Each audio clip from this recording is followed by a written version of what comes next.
السلام علیکم پیارے بچوں، آپ نے حرف کاف کی کہانی سن لی ہے۔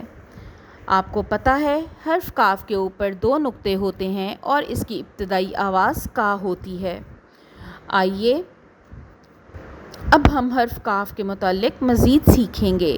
یہ دیکھیے، یہ ایک قوس قزح ہے اور اس کے اندر ہم نے کچھ حروف دیے ہوئے ہیں۔ آپ نے ان میں سے حرف کاف کو تلاش کرنا ہے اور ان کے اندر اپنی پسند کے رنگ بھرنے ہیں، کیونکہ قوس قزح 7 رنگوں سے بنی ہوئی ہوتی ہے۔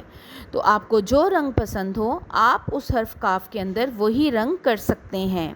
اس طرح سے پیارے بچوں، آپ نے یاد رکھنا ہے کاف کے اوپر 2 نقطے ہوتے ہیں، ٹھیک ہے؟ یہ نیچے سے بناوٹ میں گول، جبکہ فے بناوٹ میں چپٹا ہوتا ہے، اس طرح سے۔ تو بآسانی حرف کاف کو تلاش کیجیے گا اور اس میں رنگ بھریے گا۔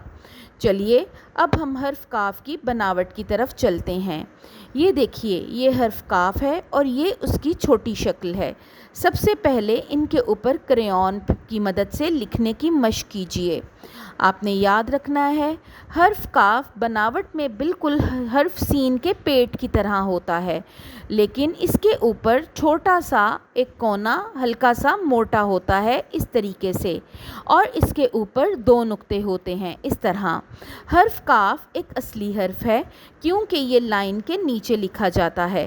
میں نے آپ کو پہلے بھی بتایا ہے کہ جتنے بھی ایسے حروف ہیں جن کے پیٹ تھوڑے سے بڑے ہوتے ہیں وہ لائن کے نیچے لکھے جاتے ہیں اور اصلی حرف کہلاتے ہیں۔ یہ اس کی چھوٹی شکل ہے۔ چھوٹی شکل لکھتے ہوئے ہم اس کے پیٹ کو غائب کر دیتے ہیں تو یہ کاف کی چھوٹی شکل بن جاتی ہے۔ حرف کاف کی ابتدائی آواز کا ہے اور یہ ایک اصلی حرف ہے۔ آپ حرف کاف کو چھوٹی شکل لکھنے کی مشق کیجیے۔ اگلی ویڈیو تک کے لیے اللہ حافظ۔